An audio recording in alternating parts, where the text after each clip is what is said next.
कहते हैं कि अगर अपना घर शीशे का हो तो दूसरे के घरों पर पत्थर नहीं फेंका करते, लेकिन पड़ोसी मुल्क पाकिस्तान अपनी आदतों से बाज नहीं आ रहा।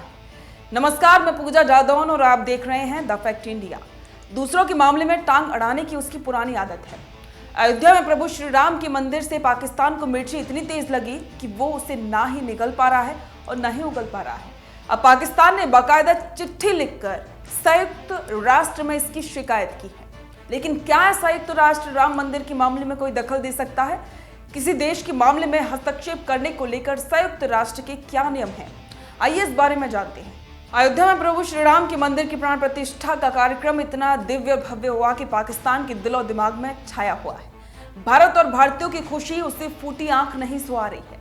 500 साल बाद भारत और भारतीयों को अपने प्रभु को टेंट से मंदिर में लाने का मौका मिला, लेकिन पाकिस्तान को मिर्ची इतनी तेज लगी कि उसका तीखापन खत्म होने का नाम नहीं ले रहा है।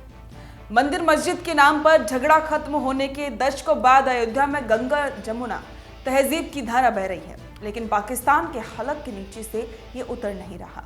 प्रभु श्री राम की प्राण प्रतिष्ठा में हिंदुओं के साथ मुसलमानों ने भी हिस्सा लिया तो पाकिस्तान दोनों का मिलना मंजूर नहीं कर सका। यूएन में पाकिस्तान के राजदूत मुनीर अकरम पाकिस्तानी हुक्मरानों में शामिल वो शख्सियत हैं जो हमेशा हिंदुस्तान के खिलाफ बोलने से नहीं थकते। वो शख्सियत जिन्हें भूख से मरती पाकिस्तानी जनता की गरीबी तो मंजूर है, लेकिन भारत के मामलों में दखल देने के खुद को वो रोक नहीं पाती। वो शख्सियत जिन्हें पाकिस्तान के विकास से कोई मतलब नहीं, लेकिन भारत को नसीहत देने में बड़ा ही मजा आता है। अयोध्या में राम मंदिर बनने से ये इतने दुखी हैं कि संयुक्त राष्ट्र में बाकायदा चिट्ठी लिखकर उसकी शिकायत कर रहे हैं।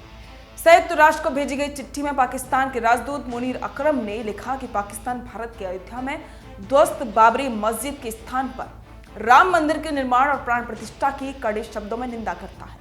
ये ट्रेंड भारतीय मुसलमानों के सामाजिक, आर्थिक और राजनीतिक कल्याण के साथ साथ क्षेत्र में सद्भाव और शांति के लिए भी गंभीर खतरा है।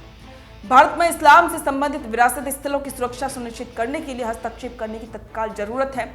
चिट्ठी में यह भी लिखा गया है कि मामला बाबरी मस्जिद से भी अब आगे बढ़ चुका है। भारत में मौजूद अन्य मस्जिदों को भी इसी तरह से तोड़ा जा रहा है। अफसोस की बात यह है कि कोई अकेली घटना नहीं है, क्योंकि वाराणसी स्थित ज्ञानवापी मस्जिद और मथुरा स्थित शाही ईदगाह मस्जिद सहित अन्य मस्जिदों को भी अपमान और मिटाने के खतरों का सामना करना पड़ रहा है।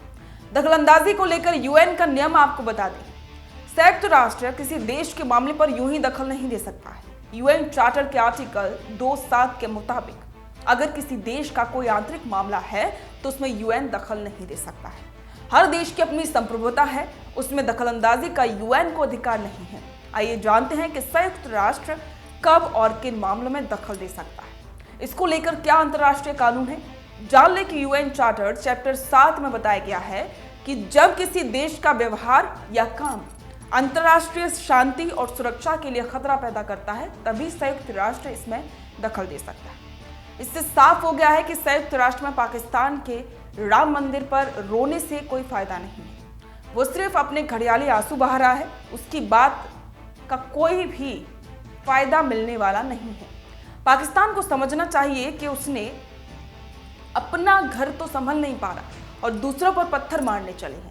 पाकिस्तान की असलियत दुनिया जानती है कि कैसे पाकिस्तान अपने ही देश के भीतर आर्थिक, सामाजिक और राजनीतिक अस्थिरता का सामना कर रहा है।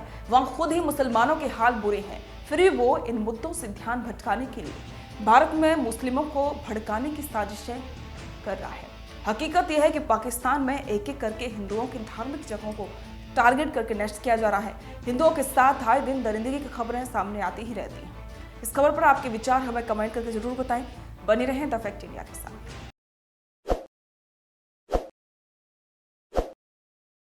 ताज़ा खबरों के लिए विजिट करें द फैक्ट इंडिया की वेबसाइट और डाउनलोड करें द फैक्ट इंडिया ऐप।